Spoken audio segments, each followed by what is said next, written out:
ሰላም ቅዱሳን፣ እግዚአብሔርን መፍራት የጥበብ ሁሉ መጀመሪያ ነው የሚለውን የመጽሐፍ ቅዱስ ቃል ብዙ ጊዜ ሰምተነዋል። ነገር ግን በእርግጥ ይህ ሲባል ምን ማለት እንደሆነና በዕለታዊ ሕይወታችን ውስጥ እንዴት አይነት ታላቅ ለውጥ እንደሚያመጣ አስበውበት ያውቃሉ? እግዚአብሔርን መፍራት ማለት ቅጣቱን አስቦ መፍራት ሳይሆን እርሱን እጅግ ማክበርና ደስ የሚያሰኘውን ነገር ማድረግ ነው። ዛሬ እግዚአብሔርን መፍራት የጥበብ ሁሉ መጀመሪያ የሚሆንበትን ሶስት ታላላቅ ምክንያቶችና ጥቅሞች አብረን እንመለከታለን። እስከ መጨረሻው አብራችሁን ቆዩ። የመጀመሪያው እግዚአብሔርን መፍራት ከክፉ መንገድ ያረቀሃል። በእውነት እግዚአብሔርን መፍራት ማክበርና በሚታየው ሆነ በማይታየው ሕይወት ሁሉ እርሱን ደስ ማሰኘት ስትጀምር አካሄድህ ሁሉ ይለወጣል። ሁሉም ሰው ዝም ብሎ በሚያደርገውና በሚሳተፍበት የኃጢአት ልምምድ ውስጥ ፈጽሞ አትገኝም። በእግዚአብሔር የተጠራ የተመረጥክና የተቀደስክ ሰው እንደሆንክ መጠን ሕይወትህ ፈጽሞ ካላማኝ ሰው ሕይወት ጋር ሊመሳሰልና አንድ ሊሆን አይገባም። ሰዎች ያንተን አኗኗር አይተው ዓለም እንደ ተራና እንደ ትክክለኛ ነገር የሚቆጥራቸውን ክፉ ነገሮች ለምን እምቢ እንደምትል ሊደነቁና ሊገረሙ ይገባል። መጽሐፍ ቅዱስ በመዝሙረ ዳዊት ምዕራፍ 111 ቁጥር 10 ላይ ሲናገር የጥበብ መጀመሪያ እግዚአብሔርን መፍራት ነው፣ ለሚያደርጓትም ሁሉ ደህናና ማስተዋል አላቸው፣ ምስጋናውም ለዘላለም ይኖራል። ሁለተኛ፣ የኃጢአት አጥፊነት ምን ያህል ከባድ እንደሆነ እንድታስተውል ያደርጋል። በኃጢአትና በክፋት ውስጥ መኖር የኃጢአትን እውነተኛ አጥፊነት እንዳታይ ዓይንህን ያውረዋል። ለሥጋህና ለምኞት ብቻ ስትኖር ኃጢአት ማድረግ ደስ የሚልና አዝናኝ ይመስላል። ነገር ግን ለእግዚአብሔር መኖር ስትጀምር እርሱ ከዓይኖች ላይ የጋረደውን መጋረጃ ያነሳልሃል። በዚያ ጊዜ ኃጢአት ፈጽሞ የሚጫወቱበት ነገር እንዳልሆነ ማስተዋል ትጀምራለህ።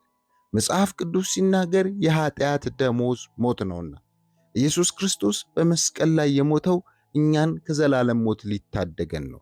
እግዚአብሔርን መፍራት ደግሞ ያንን የክርስቶስን ታላቅ መሥዋዕትነት እንድናከብርና እንድንጠነቀቅ ያሳስበናል። መጽሐፍ ቅዱስ በመዝሙረ ዳዊት ምዕራፍ 86 ቁጥር 11 ላይ ሲናገር አቤቱ መንገድህን ምራኝ፣ በእውነትህም እሄዳለሁ፣ ስምህን ለመፍራት ልቤ ደስ ይለዋል። ሦስተኛ፣ ለብ ያለ ከመሆንና ወደ ሕይወት ጨለማን ከማስገባት ታስቀራለህ።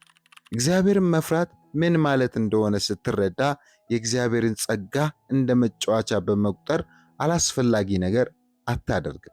ቁጣውን ለማነሳሳት አትደፍርም። አዎ፣ እግዚአብሔር ፍቅር ነው። እግዚአብሔር ጸጋን ይሰጣል። እግዚአብሔር ምሕረቱ ብዙ ነው።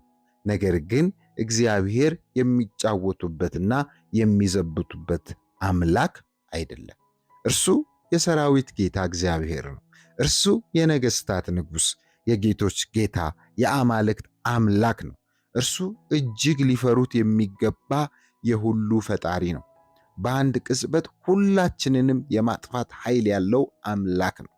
እግዚአብሔር ቅዱስ አምላክ መሆኑን ስትረዳና ስታስተውል ወደ ሕይወት ጨለማን ለመጋበዝ ፈጽሞ አትፈልግም።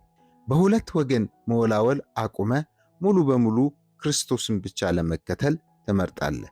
መጽሐፍ ቅዱስ በምሳሌ 10 ቁጥር 27 ላይ ሲናገር እግዚአብሔርን መፍራት ዘመንን ታረዝማለች፣ የኃጥአን ዕድሜ ግን ታጥራለች።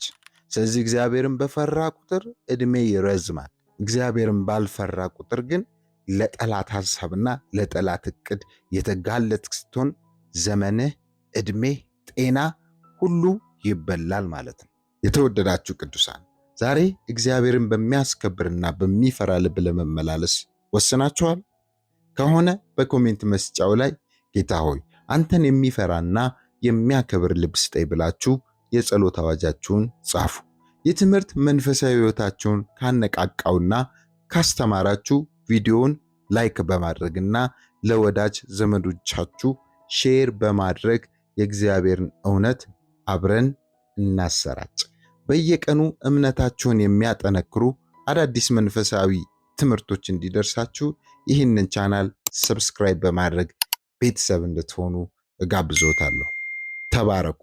የእግዚአብሔር ጥበብና ሰላም እንዲሁም ደግሞ በረከት ከሁላችሁ ጋር ይሁን። በሚቀጥለው ቪዲዮ እስክንገናኝ ቸር ሰንብቱ።